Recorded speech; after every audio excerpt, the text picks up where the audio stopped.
Starting with a handshake between an ex-track coach and a former trainee of his, the Nike company went from being a domestic distributor of imported running shoes to becoming the global leader in manufacture of a vast range of high-quality, innovative sports shoes, apparel, and equipment, with its global headquarters in Beaverton, Oregon, just outside Portland. The moniker Nike comes from the name of the Greek winged goddess of success and victory. And the company which has made the name famous has enjoyed unprecedented success since Bobby Bowerman and Phil Knight established what then was called Blue Ribbon Sports. In 1971, the famous swoosh logo was introduced, and Blue Ribbon Sports took on the title Nike.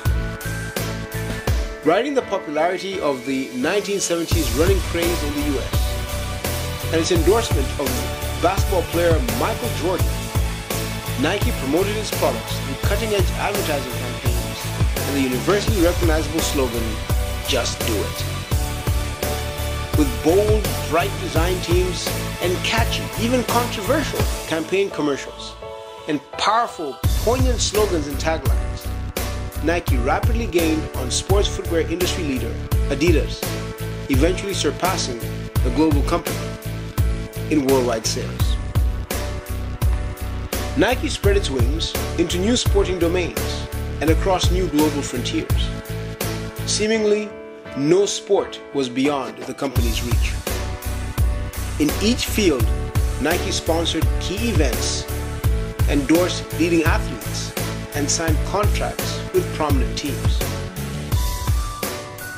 Endorsed athletes such as Bo Jackson, Lance Armstrong, LeBron James, Tiger Woods, Serena Williams, Drew Brees, and the Brazilian national soccer team have gone on to propel the Nike empire to unprecedented levels of global revenue. In 2011, Nike's revenues were a colossal $20 billion.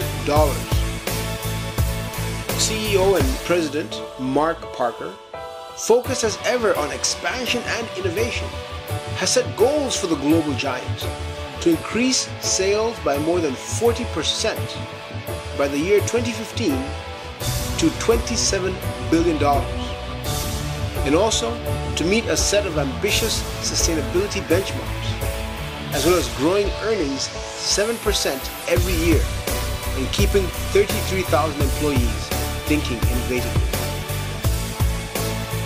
And who would bet against the Beaverton-based brand achieving these targets? Nike is, after all, the Greek goddess, not of ambition, but of success.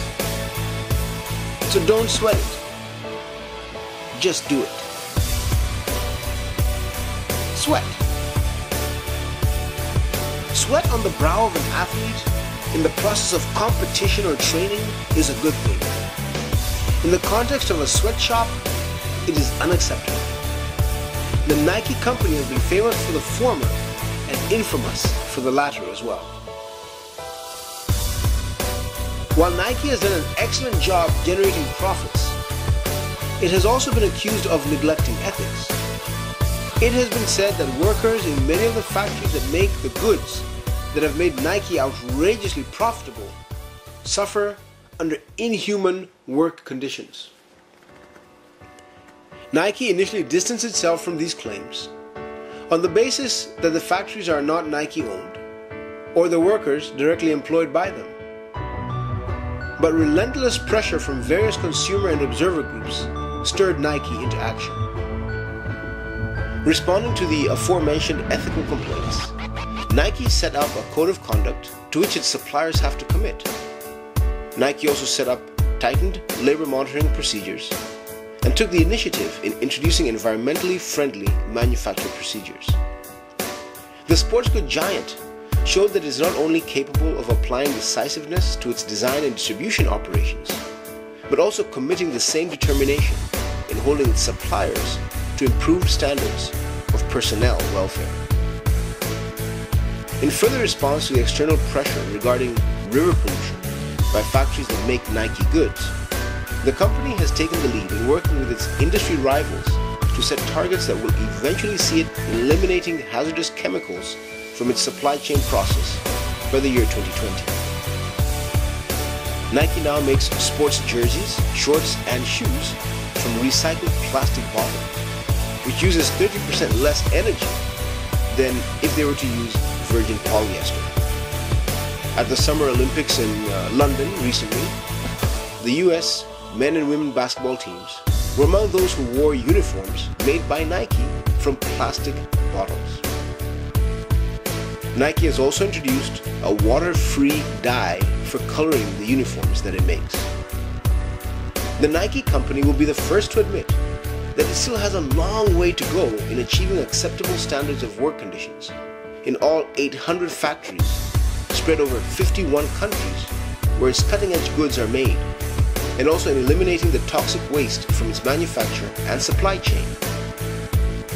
But they also were among the first to commit to factory transparency, a tightened code of conduct, and clear goals for eradicating hazardous chemicals.